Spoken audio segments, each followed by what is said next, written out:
Hello, my friends. If you want to understand what's broken in American political life, don't start with slogans. Start with one simple question that exposes the entire hierarchy of enforcement and hypocrisy. Why do we suddenly have the appetite to arrest a foreign head of state, while the most obvious domestic criminals and architects of national decline remain untouchable? Think about it carefully. We hear endless talk about law and order, about saving democracy, about defending the republic. Yet where are the arrests for the largest crimes committed against the American people in the last 2 decades? Where are the arrests tied to the 2008 financial crisis, an event that destroyed livelihoods, pensions, communities, and faith in the system? Where is the accountability for the COVID-era machinery of coercion, censorship, and bureaucratic tyranny policies enforced with certainty while the underlying justifications kept changing, while dissent was treated like sedition? Where are the indictments for the political operations packaged as national security? Russiagate, the ecosystem of narratives laundered through media and agencies, sold to the public as fact, then quietly walked back with no consequences? And beyond that, where is the serious conversation about drugs, about the fentanyl catastrophe, about the chain of responsibility that made this the defining public health and social collapse of a generation? We talk endlessly about threats abroad, but narcotics are not an abstraction. They are a war inside our own borders. So why aren't we arresting the people who drove and profited from it? Why are the names associated with that destruction elevated, put on buildings, libraries, institutions treated as benefactors rather than as central figures in a national tragedy? If we're honest, the message is obvious. Enforcement isn't about justice. It's about power. It's about who you're allowed to touch and who you're ordered to protect. So when I hear grandstanding about Venezuela, about regime change, arrests, kidnappings dressed up as policy, I see a familiar pattern: energy, attention, and force aimed outward, while the rot at home is treated as unmentionable. That's not leadership, that's diversion. Real leadership would begin with America's internal liabilities, our economic fragility, our institutional corruption, our public distrust, our border reality, our industrial hollowing out, our debt structure, and the managerial class that treated the country like an asset to be stripped. That's where a serious administration would apply pressure, not to foreign capitals as the first instinct, but to the domestic networks that have been looting and destabilizing the republic in plain sight. And that's why the conversation about China is so often dishonest. People repeat like a mantra, China is the threat, but measure behavior, not slogans. China doesn't have a global pattern of bombing multiple countries, toppling governments, running a permanent expeditionary posture everywhere. China has limited overseas basing compared to the U.S. footprint. Meanwhile, the United States has normalized a posture of permanent conflict and a habit of supporting partners who act with their own agendas, partners who sometimes spy on us, sometimes drag us into escalations, while our own political class pretends there are no trade-offs and no consequences. If you want to talk about threats, talk about what drains American strength: endless foreign entanglements that benefit narrow interests while hollowing out domestic cohesion. Now, I want to address something that matters, because it's not theory, it's direct testimony about how these conflicts are often engineered by factions, not by a coherent national strategy. During the Venezuelan presidential election period, I had a conversation with Maduro. I asked a question that wasn't meant as theater, it was meant as a diagnostic. I said, essentially, you've been targeted before. There were assassination attempts, there were invasion efforts, there were covert operations. My personal assessment, based on patterns we've seen again and again, is that presidents often do not fully control the apparatus operating around them. There are teams, networks, bureaucratic factions, and ideological operators who can run initiatives in parallel to the elected leadership, sometimes even against it. We saw evidence of that dynamic in the Silvercorp episode, indications that key figures around Trump may have known or facilitated things that Trump himself either didn't grasp or didn't authorize as presented to him. So I asked Maduro, could he envision a future where he and Trump were not enemies, where they could work together in a pragmatic way? His answer was not what many Americans are conditioned to expect. He said, yes, of course. He spoke at length about his respect for the American people, his desire to cooperate, and his hope for direct communication. He said he wanted a phone call with Trump. Trump agreed. And then, according to the account, Bolton and Pompeo blocked the call. That alone tells you something crucial. Policy is often not the will of one elected leader. It can be hijacked by the permanent machinery around him. And at the end of Maduro's remarks, he said something that, whether you like him or not, should make Americans pause. God bless the people of the United States. And then the moral point. Don't obsess over foreign villains while ignoring the real criminals at home. That's not a sentimental statement, it's a strategic truth. The Republic cannot be stabilized by exporting chaos while refusing internal accountability. Now, the broader debate surfaced publicly when the topic became framed as Jackson Hinkle debates Alex Jones on Venezuela with a cheap media label like former anti-establishment. That's not analysis, it's branding warfare. The more important issue is the substance. What is the actual operation, who benefits, and what are the second and third order effects? One side argues this is about restoring American power, denying oil and influence to China, asserting hemispheric primacy, pushing back against adversarial encroachment. The other side argues this operation does not benefit ordinary Americans, and it primarily benefits corporate and financial interests, BlackRock-type networks, major oil shareholders, and exiled elites who have spent years lobbying for foreign intervention to reclaim assets and influence. Here's where you have to strip away emotion and apply a hard test. What outcome requires occupation? Because that tells you where the road actually leads. If the objective is total control of a country's strategic resources, oil, gas, gold, minerals, and if the population and armed local forces oppose the external imposition, then the clean version of the operation is fantasy. The only way to impose that objective is occupation, and occupation produces insurgency. That's not ideological, it's historical. And Venezuela is not a soft target in that sense. The terrain matters, the regional militant ecosystem matters, the history of guerrilla warfare in Venezuela and Colombia matters. There are armed forces, reserves, and irregulars, people with generational experience in asymmetric conflict. If you think that's going to be a tidy mission accomplished scenario, you are either ignorant or lying. In the worst case, it becomes an IED war, an attritional war, a political quagmire, and the domestic pressure will then push the leadership to escalate. That's how traps are built. Step 1 is an operation framed as limited and necessary.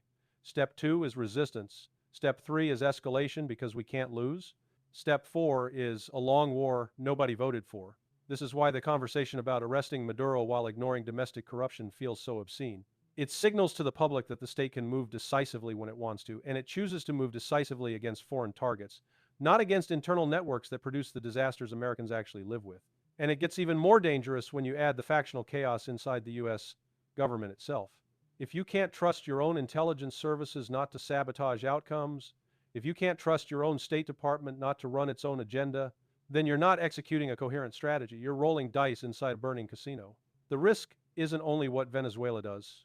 The risk is what your own deep state actors do, how they leak, manipulate, provoke, and entrap the elected leadership into outcomes that serve their institutional or ideological preferences. So when people ask where this is headed, I answer bluntly, the trap is escalation by inertia.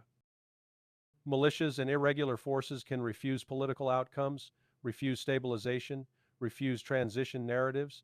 You can seize government buildings and infrastructure, sure, but you cannot easily secure the countryside, the routes, the oil logistics chain, and the long-term political legitimacy. Then what?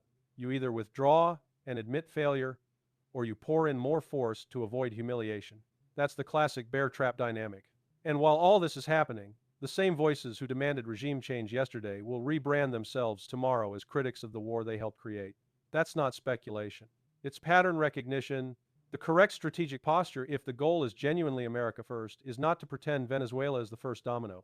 The correct posture is to clean the machinery at home, remove corrupt operators, prosecute real domestic crimes, restore credibility, rebuild industry, and stop treating foreign intervention as a substitute for internal reform. If you can't arrest the people who wreck the country through financial predation, public deception, and institutional capture, then don't insult the public by claiming your foreign arrests are about justice. They're not. They're about power projection and narrative control. And that brings us back to the central point. America doesn't need more crusades. America needs accountability, competence, and realism. It needs leadership that understands that pragmatism begins with domestic repair, not with another gamble that could turn into something worse than Vietnam, not with another long war whose bill gets handed to ordinary families while the winners quietly cash out. Because if that's the future occupation, insurgency, escalation, then anyone cheering it is either naive or compromised.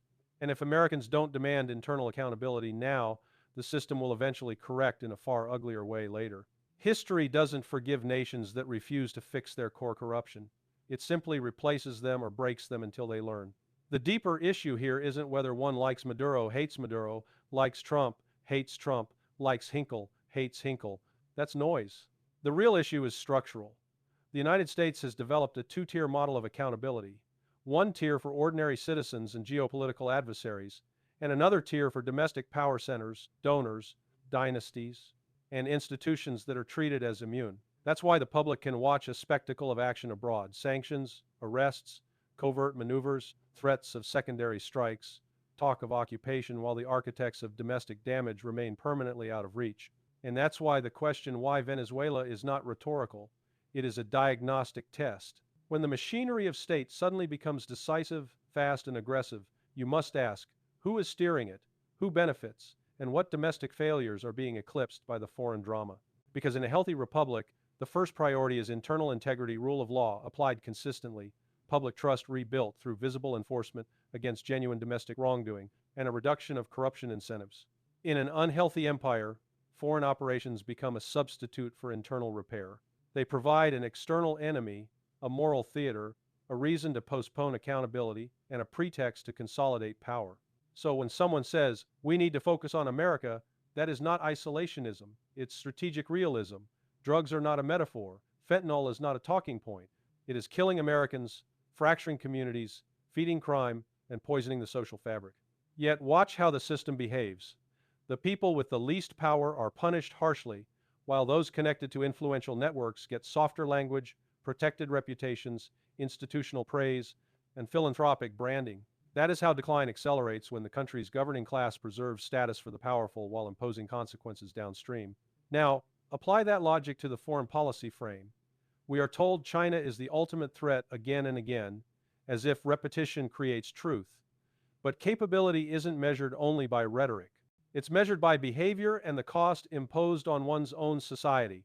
China's global posture, compared to the American posture, is not built on a constant rhythm of bombs, raids, and regime change experiments. China competes through infrastructure, loans, ports, trade routes, manufacturing leverage methods that may be ruthless in their own way, but they do not require the US-style permanent war mindset that bleeds legitimacy and cohesion at home. And when the US political class complains about Chinese influence in the Western Hemisphere, it rarely acknowledges the obvious.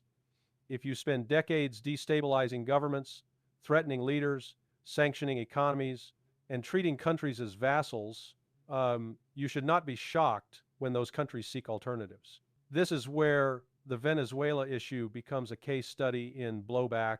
The argument being pushed by interventionists is simple: deny resources to China, reassert hemispheric control, push adversaries out of our sphere. That may sound realist, but it collides with a more brutal reality. Resource denial is rarely clean. If your objective is not negotiation but dominance, if the goal is to control extraction, control logistics, control revenues, control leadership, then you are describing a project that requires coercion. And coercion in a sovereign country produces resistance. Resistance produces insurgency. Insurgency produces occupation logic. And occupation logic produces the very quagmire that destroys public support and drains national strength. That's the trap. The first move is framed as limited and smart. The second move becomes necessary to stabilize. The third move becomes necessary to protect our investments and credibility. The fourth move becomes the war you swore you weren't starting. Now, the debate between factions inside the American right is revealing.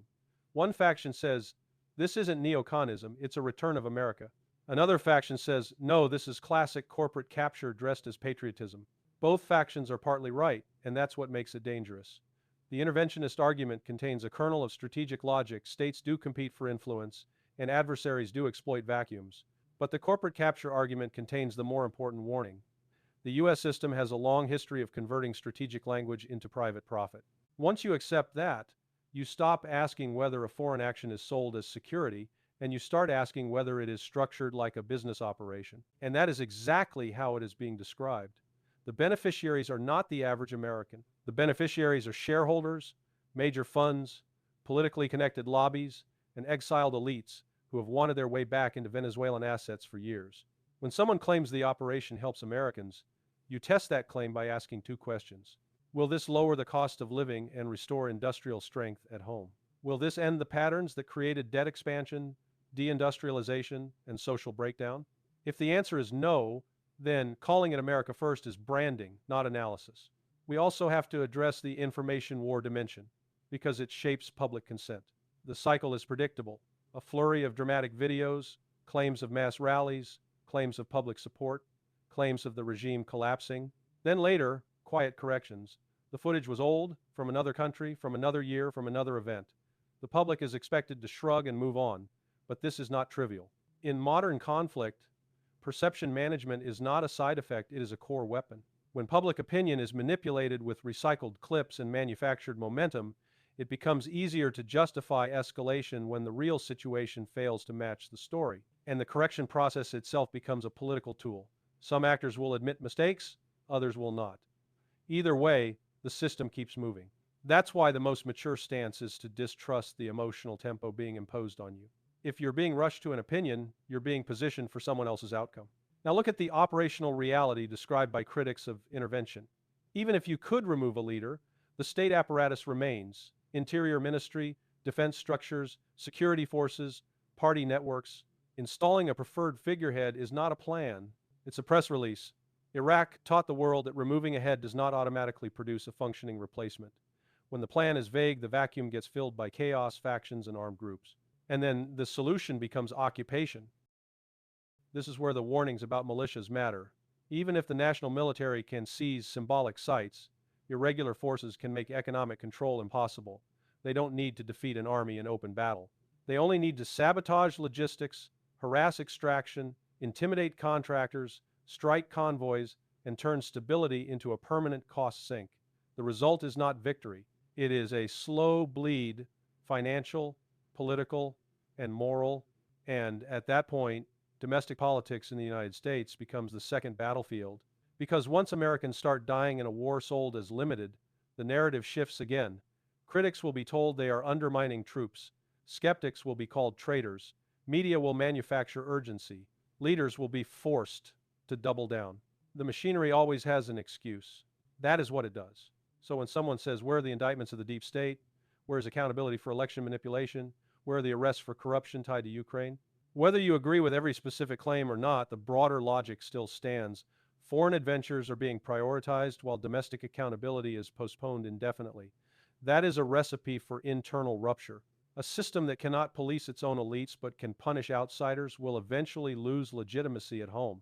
And when legitimacy collapses, the state compensates with coercion, censorship, surveillance, prosecutions of minor players, performative trials, selective enforcement. You get a harder regime, not a healthier republic.